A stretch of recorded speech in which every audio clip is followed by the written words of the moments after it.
Hey team, this is Grant David Collins and welcome to Basement Philanthropy, a place for people who do not want to wait until they're rich or retired to create meaning, impact, and connection with their money regardless of the amount.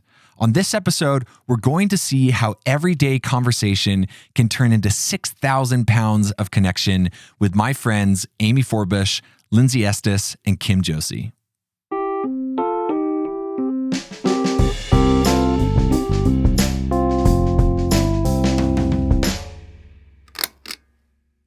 One thing that becomes abundantly clear when you meet Kim, Lindsey, and Amy is that they're close, like really close.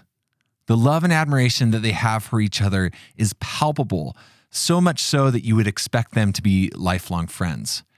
This, however, is not the case. Lindsey and Kim met in 2018 on a trip to the Philippines, while Amy would join the duo a couple years later in 2020. So this closeness had to come from somewhere. And it turns out that it came from their shared experiences with each other and conversations that they had in their townhome. And isn't this how big impact usually starts? These everyday interactions and relationships that we have turn into something that is great. And that is exactly where our story today begins. With some conversation. Yeah, and one thing that I know about you all just from different interactions is that you all spend a good amount of time talking. And I don't know. I don't know if it always happens in your living room or if there's like a designated part. The hallway. The hallway. Hallway Yes. chats. You guys just sit down? Right by Lindsey's door. As I'm going to bed. Yeah. Okay. We trap her. Yeah. So Lindsey's trying Specifically to at sneak around. 10:59 Like, p.m. Yeah. do you sit in the hallway or you stand? Sit. Well, we start standing. And then just And then- slowly sink down. Okay. Sometimes I think I'll end up like laying down with my feet up on the wall. Yep. Yeah. Very We're all true. just chatting. And I end up in my bed. Slowly Shocking drifting from my bed. Lindsey, are you still there? Yeah. No, we do talk a lot. We share a lot of things with each other. Yeah. And the reason why I'm bringing this up is because as we talk about the experience that you all are in my basement for, from what I know about things, it seems like that probably started maybe in the hallway and then progressed through, if that is accurate. You're good. Yeah. Yeah. So I want to know a little bit about how this started to come up in these conversations that moved us through to, this huge project that ended up happening that we were all a part of together. Mm-hmm. So maybe just share maybe some of those conversations or some of like the points that you all like started to hit on that you thought like, hey, maybe we want to do something outside of just talking about it in the hallway. Can I start? Yeah. You should. So I think it's important to note that we're all single and we're in our upper 20s. Mm-hmm. So we've been working professionals for a few years at least, all of us. And we also date and we've made friends here and we're pretty established in the area that we live in. Yeah. So that gives like kind of a basis for like getting to where we are. But also we all, just like we talked about, we became tighter friends during COVID. And that was kind of a unique situation because I think COVID brought a lot of people together and it also just drew people apart. Yeah. And again, we're dating. And so we've just noticed that like dating apps and like the normal natural ways that you would normally meet people just haven't really existed. Yeah. Sorry, dating apps exist a little in abundance. Now they do. And that's the hard, that was what we felt like was pretty hard for us actually, was Yeah. that normal ways to connect with people were just disappearing. So we found connections through dating apps and social media, and that was it. And they just didn't really feel great. They didn't fill our cups.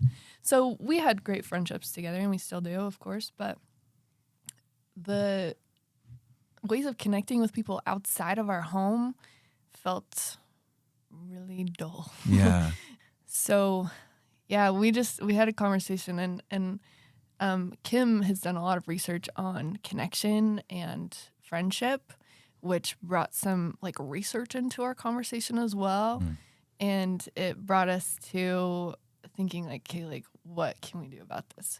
What are the problems that we're seeing, and what can we do to change it?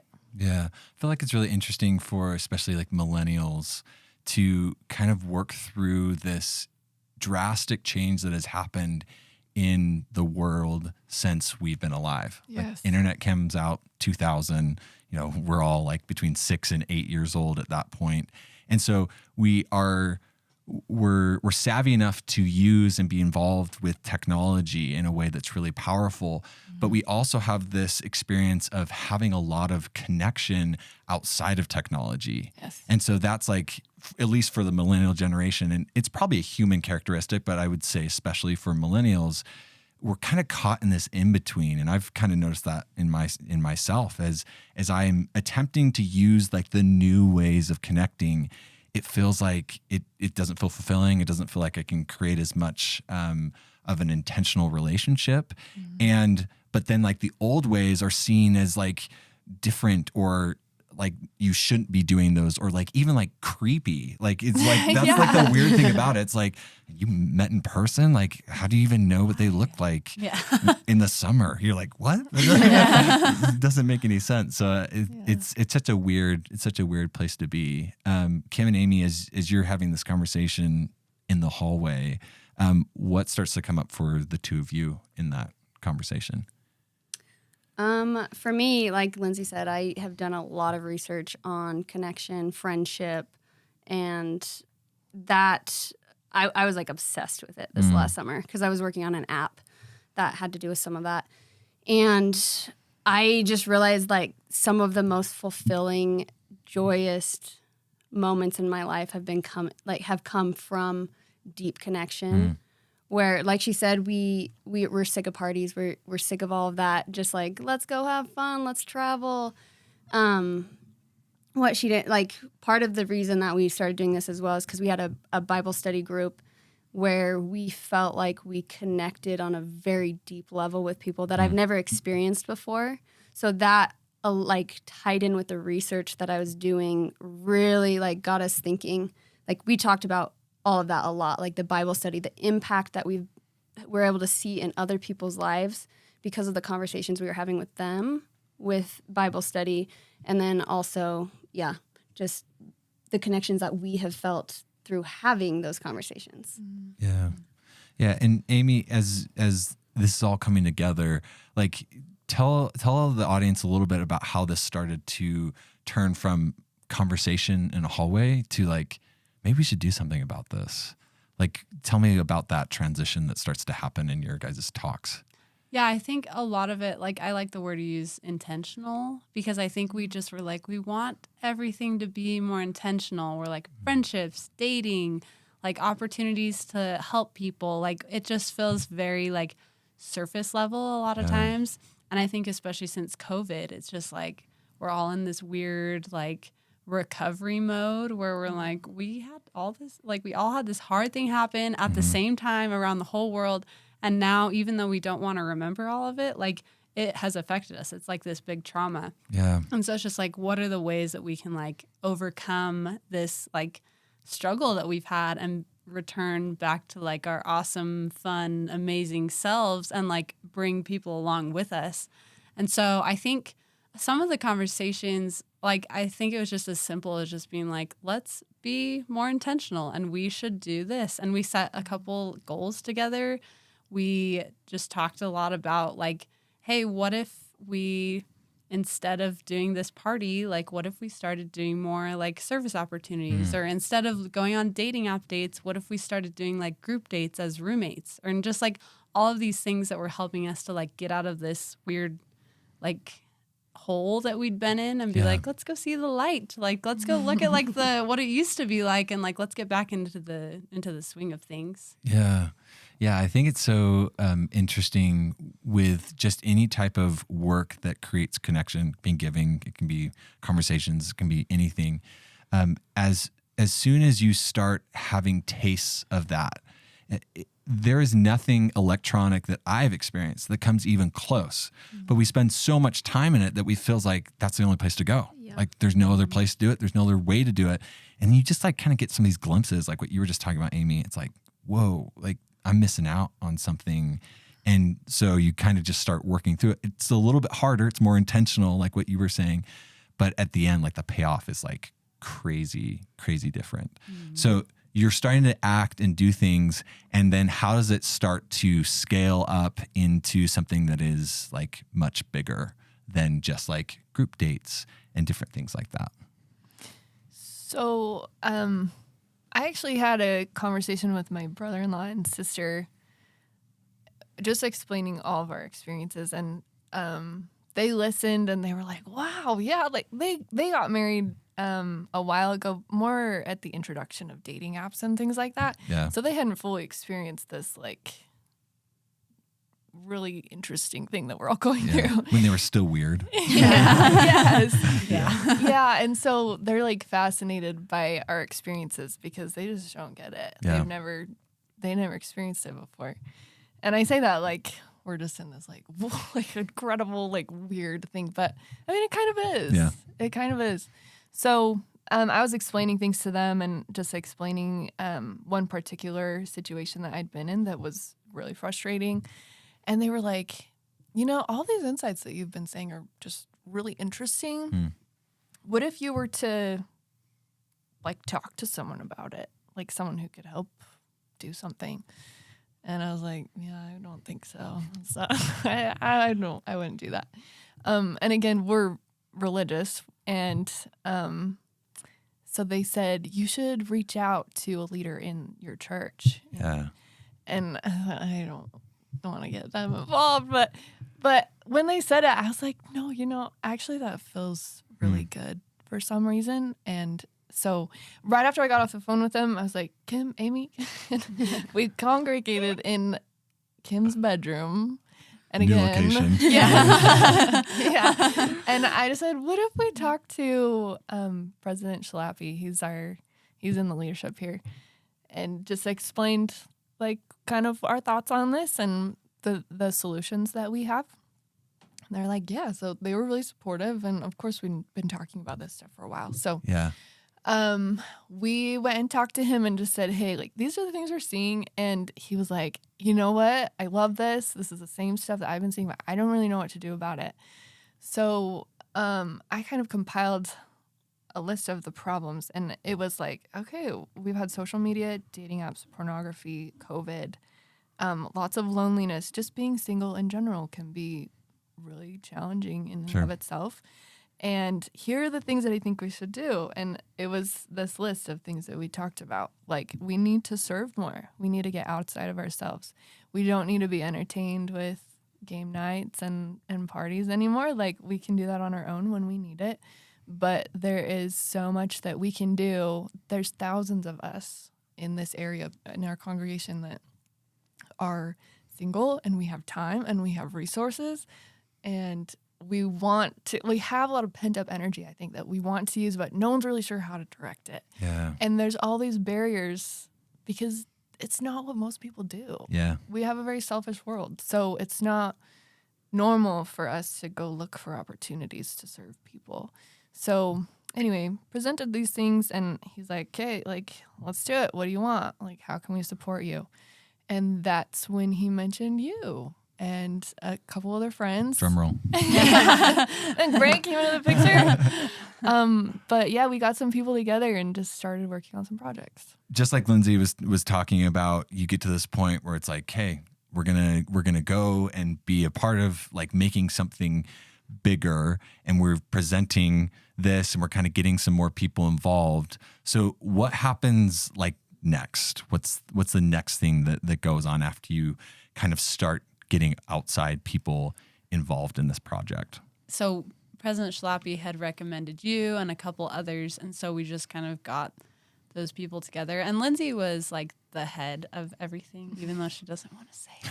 She definitely headed it up. She definitely headed up. So, but yeah, so we started having those conversations and bringing other people in. And then it was like we had this little team. You were on it. Yeah. And you became like a head as well, like because you had the connections with the food pantry that we wanted to That's work. right. Yeah. And I remember us just kind of getting together and brainstorming around like this idea of how do we create impact on multiple fronts. That's the thing that I kind of remember is we had this idea that you all had brought up around, okay, we're missing connection. We're missing this opportunity to like be with people. And we see this big opportunity. And then some of the work that I'd been doing, I saw a huge need as inflation rocketed up and the food pantry's donations started to tumble because it has the way that food works as far as donations are concerned is when economic hardship goes down, demand rises very quickly and people's donations start to stop. And so with the access that we have with our church group to a lot of people, like what Lindsey was saying, that's when I was like, oh, I think we could probably do a whole bunch of things all together and have the impact not only be this connection, but also do a really good opportunity to serve in our local community with raising food for this local food pantry. And so that was just like it was a cool dynamic in the group because everybody kind of brought their own little piece that allowed us to create this impact that was much bigger than just like one of those segments.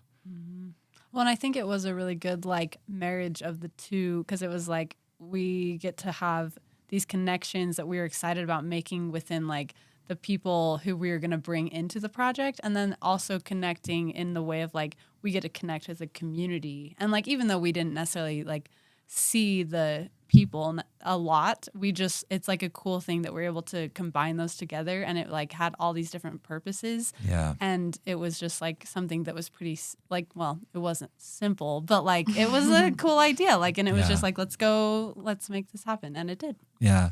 So we decide that we're going to do this large food drive. Basically, is the idea that all of us come around, and there's a couple problems that we need to solve. The first of which is we have a lot of people, but we don't really have access to those people. So, like for the listeners, what do we start to do as a team to be able to address that problem? So we brainstormed for a while. How do we get the most people we can involved because we want people to connect, plus also impact.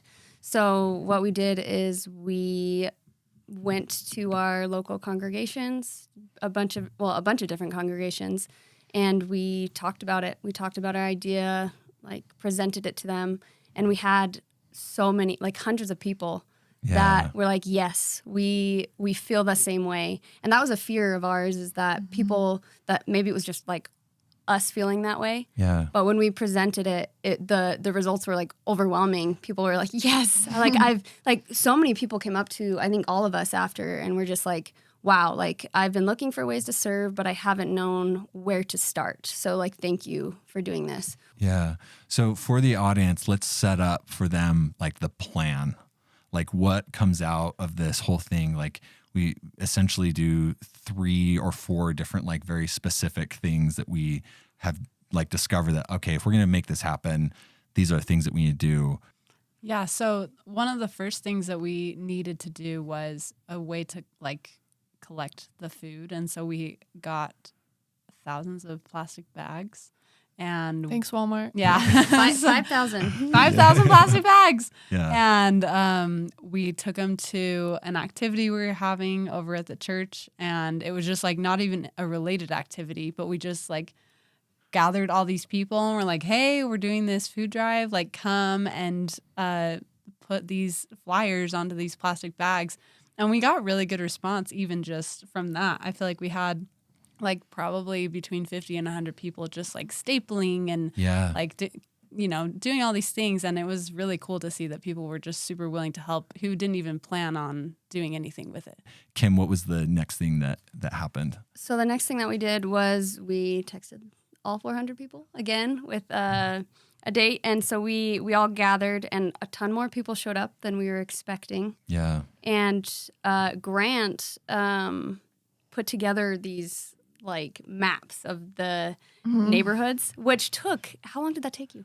It took a couple hours. More than a couple. He dedicated a lot of time to this. I know a lot about plots in Lehigh, Utah. If anybody needs some information, I know about it. So there was a lot of work put into that, and we thank Grant for that. But we had a ton of people meet, and we had printed out these maps, and we distributed them to different groups. And I think it was like groups of 4 or 5 people. Yeah. And we had so many groups, but each group went out and took a map, and they went and bagged the doors, 5,300 doors. And it was cold outside. It was very cold, Yeah. super windy night. We were afraid that all the bags would just blow away. And I think some did. It probably did. So there's another act of faith, because the next day or 2 days later, we needed to go pick up the bags. Yeah. And I think I had dreams about it the night before. Like, people are going to go out. We're going to get all these people who we've gotten really excited to serve. They're going to go out, and there will be nothing to do. Yeah. And so we sent everyone out and just said, if this doesn't work, it doesn't work, guys. But we really appreciate you showing up. Yeah. We kind of hedged in our messaging. We're like, hey, if there's no food, we're going to come together and we're going to donate food as, the 130 of us or whoever are here, because we had no idea. I was like, oh my gosh, I didn't even have words. It's like, there's a lot of work that's gone into this. So we all, again, met at the church and just sent people out. And then our group with Emily Jensen, who I just want to say she did a ton for this. She's been on the podcast So much. before, so Okay. listeners will know Emily Jensen. Emily's the goat. So she and the rest of us gathered at your house, and I remember just like sitting on the couch and being like, is anyone gonna come back? Yeah. Because we were gonna have everyone bring the donations to your house. Right. So we just sat on the couch and just waited. And it was probably like 30 minutes later, the first car pulls up, and they open the back, and there's like a few bags in there. Yeah. Okay, we got something. Like, there's something in the car. Yeah. So they like are leaving because they had to go get more. They said they didn't have enough room in their car, so they went to get more. And a couple more cars pull up to the driveway, and we're like, someone else came back. So they just kept coming after that. Yeah. Yeah. What was your guys' experience of that moment? This kind of a crazy moment for me as I'm down in this basement trying to organize things. Tell me what, like Amy and Kim, what started to happen up at the top? Amy wasn't there. She couldn't make it. She did all But the prep. I did see a lot of videos of it, and it looked awesome. Amy ditched us. Yeah, I did. She was one of the people we had faith in. She just left. That was the letdown. Yeah. Okay, Kim, what was your experience around it? It was amazing. So, we really had no idea what to expect, donation-wise. I mean, we flyered 5,300 houses, but did a lot of those fly away? Did people have the means to donate? We had really no idea. Yeah. So as they started coming in, we all just started getting so hyped. We're like, oh my gosh, no way. No way. And I was tearing up. Yeah. I'm like, this is the coolest, one of the coolest experiences that I've ever had. Just as, there were, a dozen cars that just kept, coming back and forth and they're not sedans. These are crossovers just full of food. So we were all hyped. This can't be real. Yeah. And I remember Emily getting super hyped as well. She's like, yeah, oh my gosh. Yeah. So it was really fun to see that. I remember being down here because we started to get a little bit more food. So we made this line of people. It's like, okay, this line's going to last for 5 minutes and then we're going to, move on with it, or we'll have to disassemble the line or whatever. I'm just sitting down here and the line, the food doesn't stop. And I'm down here for 20 minutes. I'm like, what is going on? So I put somebody in charge of putting the food down here in this basement. I walk upstairs and I open the garage and there is food just everywhere. Yeah. I'm just there's piles of food and there's more food coming and we're directing traffic in this townhome community. It is just crazy. And it's like that for the next 2 hours. Yeah. And we had a line of 25 people, an assembly line all the way to your driveway. All right just here. constant 2 hours. Yeah. while people were still going out and collecting food. And it bringing wasn't back. like pass a bag and wait for a couple seconds. It was like this. Yeah. Like I was Like- sore Yes. after that. Yeah, it was a workout for everybody. Yeah, it was. Another part of the project was to get Yeah. everybody some more Yeah. fitness. Yeah. Definitely completed that. So, and I just remember just it starting to pile up because we put it in the basement because we were worried it was going to freeze because it's really cold. Right. So we like put it in the basement and like thinking it was going to be like a normal donation run. And then I'll put some videos on the video podcast of what it looks like at the end. But if you're watching it, this room behind where we're sitting was like filled halfway full, and the room that we're recording in was also almost full Yeah, of like food. this. Like halfway to the ceiling, To the ceiling. not halfway full. Like, Yeah, halfway like tall as far Yeah. as that's concerned. And when we got done, like, yeah, I'm curious what you guys like after we kind of got done and we kind of just came down. Like, what were some of the feelings that you guys had at that time? I remember feeling like, oh my gosh, that worked.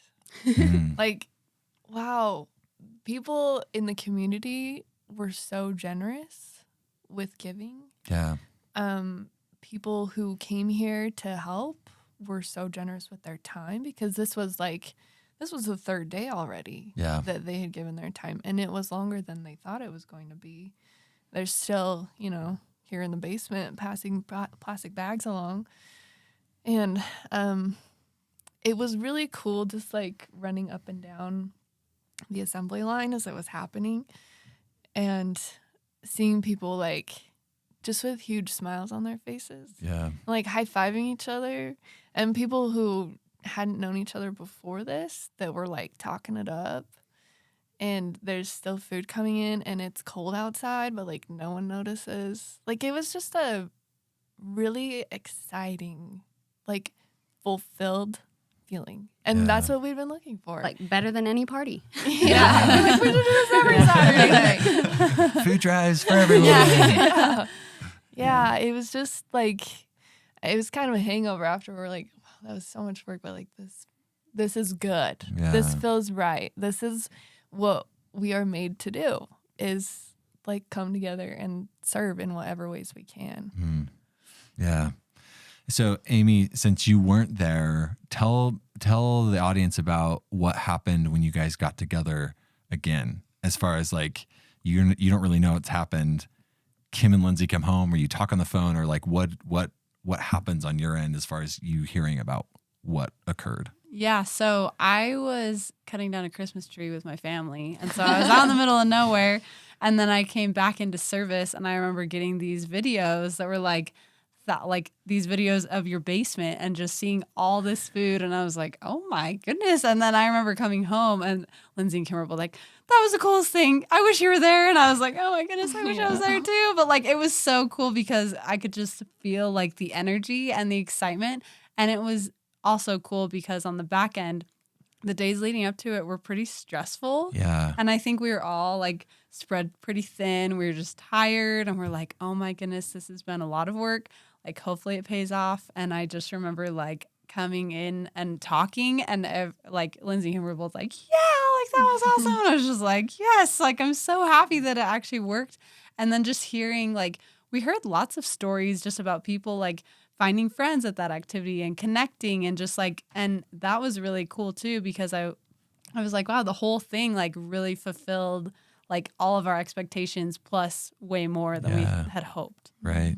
Something that just occurred to me while you were talking, Amy, is I'm really glad that you brought up that it wasn't just like unicorns and roses the whole time. Like it was really stressful for all of us as we attempted to work through and do this thing in a couple weeks. It was just kind of a crazy time frame. But what came to me as you started talking, Amy, is that I feel like that is part of the reason why it was so fulfilling. Like things in our lives that are so easy, we just log on to Netflix and watch for a couple hours or whatever. Like it doesn't take a lot out of us, like at all. You're sitting on your couch doing that. But like we were investing a lot of time and energy into this, and like investing ourselves into that. And I think that in of itself created the opening for us to be able to feel that feeling of fulfillment. Is like you almost have to give of yourself in order to open yourself up to be able to receive. So I'm really glad you shared that side of it, because that was my experience of it too. Yeah. And I think it did turn out really smooth. Like if you look at the videos, you'd be like, everything's running perfectly, blah, blah, blah. But like it was funny a couple of weeks ago, even someone was like, so what was like the texting software you guys used to text all those people? And I was like, we just did it ourselves. And he was like, oh. And I was like, yeah, like people had no idea like what all went into in the back end. But like, I think for us, at least for me, like that did make it more rewarding, like you said. Right. Yeah. So we're at this dilemma because we have all this food in my basement and we still have to get it to Tabitha's Way. So like it wasn't bittersweet, but it was like, oh my gosh, this is amazing, super high on energy and excitement. But there's like thousands of pounds of food in my basement. How are we going to get that to like the donation area? So kind of wrapping this whole thing up, what is the last piece that kind of brings us all together? So I think we texted again, all the people, and we were like, it was super successful. Like, thank you so much for your help. And we're going to need a lot of hands to get this food to the pantry. So I think did you have to set up a separate time to go to the pantry or like after hours or something?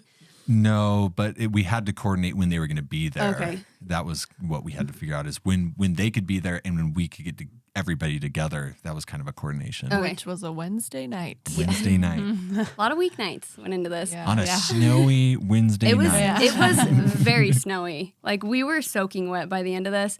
But same thing happened as when we were bringing the food down. We had a huge assembly line all the way up.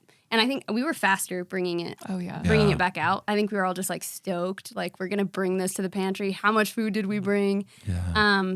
So we rented a U-Haul. Our church leader rented a U-Haul because we had that much food. Yeah. So we piled it all in through an assembly line again. We had the window open as well, so we had an assembly line going that way into other cars and the U-Haul. So then we got to Tabitha's Way, and they were just huge crates, and we started sorting. Like it was so efficient. We were just we got there. They knew what was happening. Had a bunch of bins out, and we sorted it. And it went on for I don't know, an hour, 2 hours there. Just sorting food. Yeah, that was when like the gravity of how much food we had like got started to happen, is like these huge crates of like metal like storage bins. And we're just filling them over and over and over and over again. And there's like no stopping in sight. Like it just kept on going. And that's when, for me, it was like, this is a lot of food. Like, I don't know how much food this is, but this is a lot of food. Yeah. And I think everyone was smiling at that point. Like it is snowing so hard. Yeah. Like we're all getting drenched. Like snowflakes in people's hair. We're soaking wet, but everyone's smiling and just like so excited about this, because it really was like it felt like an endless amount of crates that were being like pulled away with like forklifts. Yeah. Yeah. So we put it all together and like gather as a group as soon as this is over. And I'm curious, Lindsey, what your experience of like the man that was kind of leading Tabitha's Way, he got up and started talking about like what had happened. I'm curious what your experience was of that, and everybody can kind of tune in on this question. Yeah, I'd love to hear your thoughts too, Grant. Yeah. Yeah, so we were all kind of like, we like threw the last can in the crate and like, we're done. And we all were kind of like chatting, and this guy comes around and he's like, hey, like I have something to say to you. And he calmed us all down and kind of gathered in a little group. And I don't remember all the words that he said, but it really, and you probably, maybe you can add, Graham, but like what he said just really put some gravity to our influence. And for me, I wish that we could have met more people that would have benefited from the food, and that we could just see them and connect with them too. But there is that like important piece of like, somebody's got to donate, you know? And someone's got to step up and do this. And so, we had the community that they didn't know anybody there. They never saw any of us come pick it up. They never got a thank you for it. But the people were very generous there. And then we had all these people who had picked up food from the porches, and they were able to be there with this guy who was saying, this is like the largest donation that we've received. Thank you so much for what you do. Like, there's a lot of homeless people that are coming here. There's a lot of issues that are going on that you don't realize in the economy. It's really affecting people. Yeah. So thank you for what you did. And I was, teary-eyed, like, oh, man, we need to do more of this. But just looking around at all these people who just were willing to give up their time and be there and get to see some of their impact was really special. And, that was in seeing all of the food, but it was in just hearing him say, like, oh yeah, like, this was good. Like, we appreciate this. Yeah. I think the total was around 6,000 pounds of food that we ended up donating together. And I'm going to play a part of the clip because I thankfully recorded what he said so that everybody can kind of hear and feel a little bit of just the gratitude that he had. Drives like this are what keep us going. We really could not do it without drives like this. And this, so far, is the biggest drive that we've had come in, okay? So you guys should take a lot of pride in that. That food will feed a lot of families. Times are especially tough right now, okay? This time last year, if we saw 400 or 500 families in a month, that was a busy month, okay? And so the need is very, very real. And just want you guys to know how much we appreciate it. Okay? So thank you. I just remember feeling almost like a Hallmark-esque type of moment, and not in the cheesy, but kind of just this moment where it's almost like a third person. You kind of step back and see just what's happening, what you've been a part of, the good that is being created, and just the joy and the gratitude that came out of that. I just feel like that moment, standing in the snow with everybody, hearing that guy talk about what we had done as a group, just really tied everything together for me. And it was also this beautiful moment where a year previous, the reason why we even got into Tabitha's Way is because of another experience that I had with the organization, and just to kind of see all the dots connect going backwards was a really cool moment for me, and the culmination of things, but also almost this this is just the beginning. There's so much more that can happen, and we're just not going to stop here, whether it's an organized place or whether it's in our individual lives. This is just the beginning. Yeah, I love that. Yeah. I'm wondering if we can kind of complete the circle here, and if you all can take yourselves back to the hallway a little bit. And I wonder, as you have had, it was probably 2 months ago that this happened, as you've had time to kind of digest a little bit what occurred and to kind of see everything in retrospect, I'm just wondering what you see in it. I'm super grateful for the connections that we've had together. So looking back, I can just see all the dots that have connected, and just the way that we've all become friends and the experiences that we've had as friends truly did lead to make that impact. And I don't think that we are planning on that being the last experience like that we have, because we were all so just excited by it. So I think looking back, there's just so many dots that we can't get into all of the dots that connected, but it really is just through the genuine connection that we've had together, and just the really amazing deep conversations that we've had. And I think they are some of the best people I know. So they're always looking to do good. And I think that has impacted me to want to do better as well. But it's going to keep driving all of us because of the connection that we feel together. Yeah, I love that. If that makes sense. Yeah. Amy, what would you add there?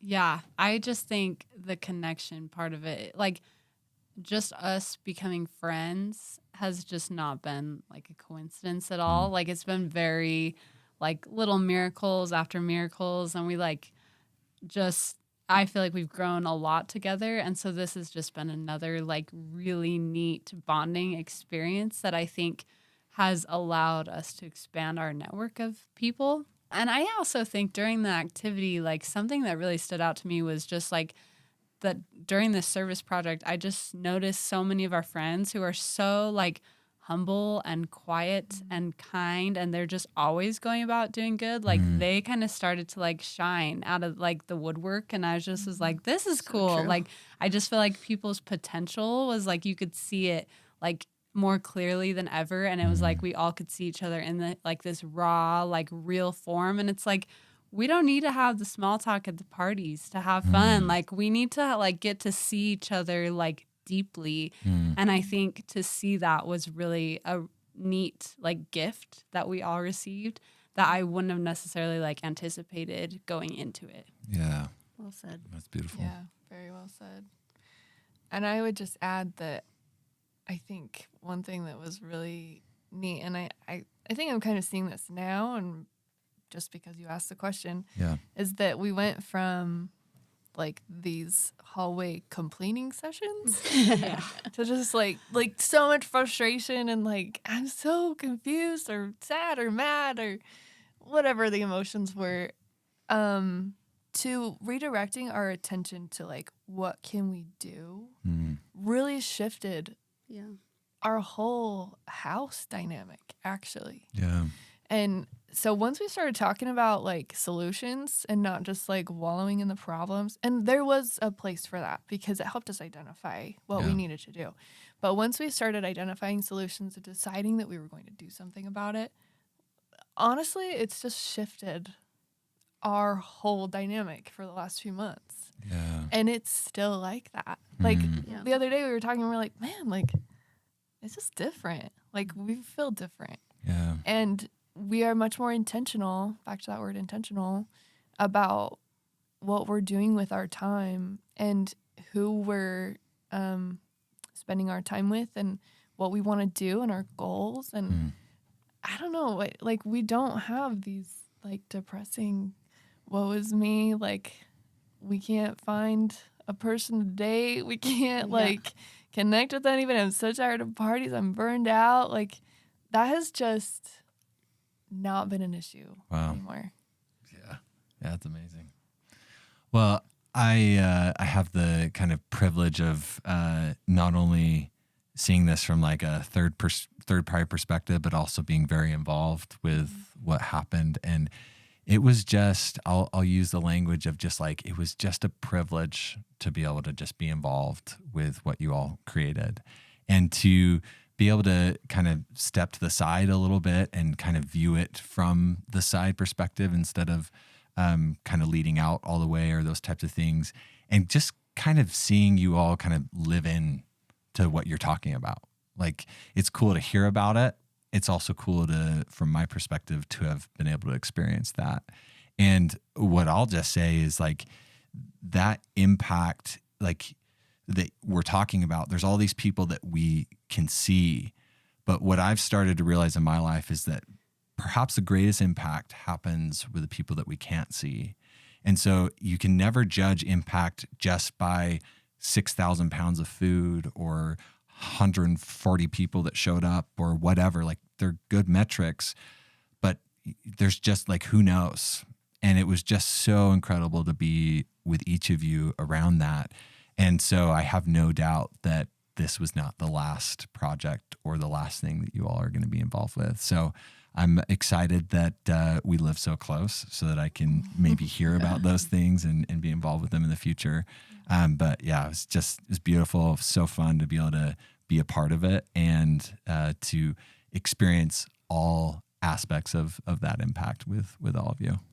Well, we genuinely couldn't have done it without you. So thank you Yeah. for all you did. And you better keep that in the podcast. Yeah. Don't cut that out. Let it be known, Grant did a Grant ton. David Yeah. Collins did a ton. Yeah, well, it was so worth it. All right, I'm going to close this off real quick with an outro. So, well, team, That's it for me. Let's go out in the world and create good with the money in our pockets together. Talk soon.